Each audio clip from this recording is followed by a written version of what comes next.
What do you have there? What do you have? I have a question Yes. for Courtney. We were discussing linebacker, and with Jack Sanborn jumping in Matt Eberflus's van and driving down to Dallas with him, who is the third linebacker for the Bears? Ruben Hippoly expected to start as a rookie? Well, remember, Noah Sewell's still on this roster. Another fourth-round pick from a couple years ago. Injuries all throughout the offseason last year, but because he was a fourth-round pick, they obviously kept him on the roster. But I think as far as position battles to watch in OTAs, minicamp, and then training camp, third linebacker isn't always the sexiest spot because we know how often they're a nickel. But that's probably one of the probably one that's flying under the radar more. And you have 2 fourth-round picks there that have to prove their worth about where they've been drafted. I'd probably give the edge right now to Noah Sewell just based on the experience, but I would also believe that you draft Ruben Hippoly with a fourth-round pick, that's putting Noah Sewell on notice, that this is probably his last go-around if he can't stick on the roster. But if you look at the roster for rookie minicamp today, most of it is rookie tryout guys, not just the UDFAs and the players that they brought in for draft picks. But there are a considerable number of linebackers that I'm sure will be in the mix here. A lot of DBs on this roster, and it'll be a chance to see where some of those guys stick. I mean, Carl Jones, I know they like him in the building. He's going to be at rookie camp this weekend. Falls under that first-year player category, so I'd throw his name in the mix there too. Shay, let's talk about what Aaron Schatz had, because what was the category that he was writing about? It was the biggest roster hole for all 32 NFL teams. He said linebacker depth is the biggest roster hole for the Bears. Courtney, that's where it started around the NFL. I don't agree with that. When you look at Edwards and Edmonds, I think that they're fine at linebacker, but I still question the depth on the defensive line. Not saying it's negative. It's just it's unproven that Austin Booker in a rotation could be that guy, or if they still think they see value in Dominique Robinson, Billings coming back from the injury, Zach Pickens. So question marks more so than answers, I think, at defensive line. Yeah, I think there's the safety depth, too, is a much bigger issue by and large than linebacker depth. I'd go edge, probably safety, and then I think it's always fair until it's proven to say offensive line depth. But that's, I think, for every team. You're going to be looking at that, saying that that's a spot where if you're starting 5, great. But then what do the Bears have beyond that? That's still the jury's out. But, yeah, I was a little surprised to see that in his story because you've got Dio Dangbo starting opposite, at least right now, projected to start opposite Montez Sweat.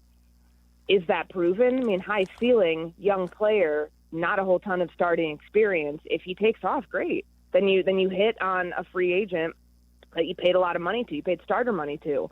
But beyond that, Daniel Hardy, Austin Booker. We know what Dominique Robinson is at this point. So I think that's a much more concerning, place where they lack depth right now. And, they signed 2 UDFAs yesterday with among the 10 that they're bringing in for rookie camp at edge. So it's a good place to watch today, on top of how Ben Johnson runs his first practice that we're going to get a chance to see, where people shine the most. And obviously they're not in pads for a while. So it's very, very, very difficult to tell if anybody's standing out at edge.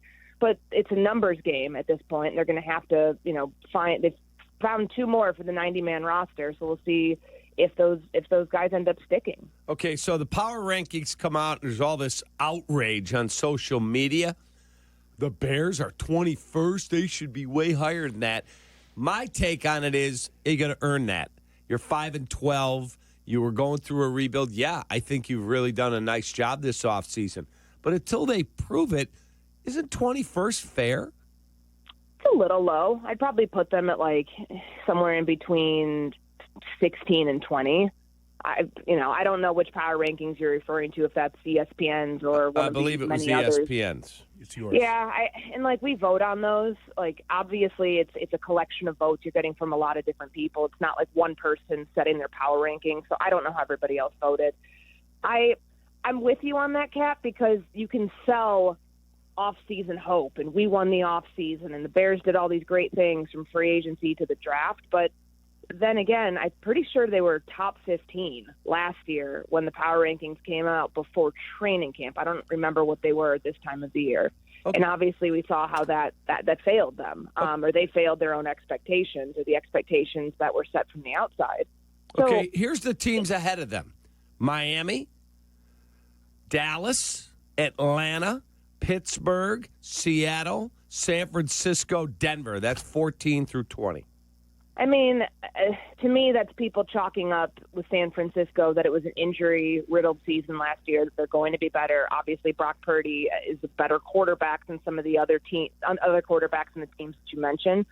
Little surprised to see Seattle as high as they are. Atlanta, clearly people feel good about what they did in the draft, but coupled with Michael Penix Jr., I think a lot of this has to do still with the unproven nature of Caleb Williams. Yes, they did a lot of things around him this offseason, and that's great, but until he shows he can do something with the pieces they've put around him, that the pass protection's it's going to do its job, and he's going to be able to do his job within the confines of that, I think people look at that and say the jury's still out to see whether this Bears team is worth a higher spot in those power rankings. More with Courtney right around the corner. What is going on with Aaron Rodgers, and a lot of hype already around Shedeur Sanders on Kap and J Hood.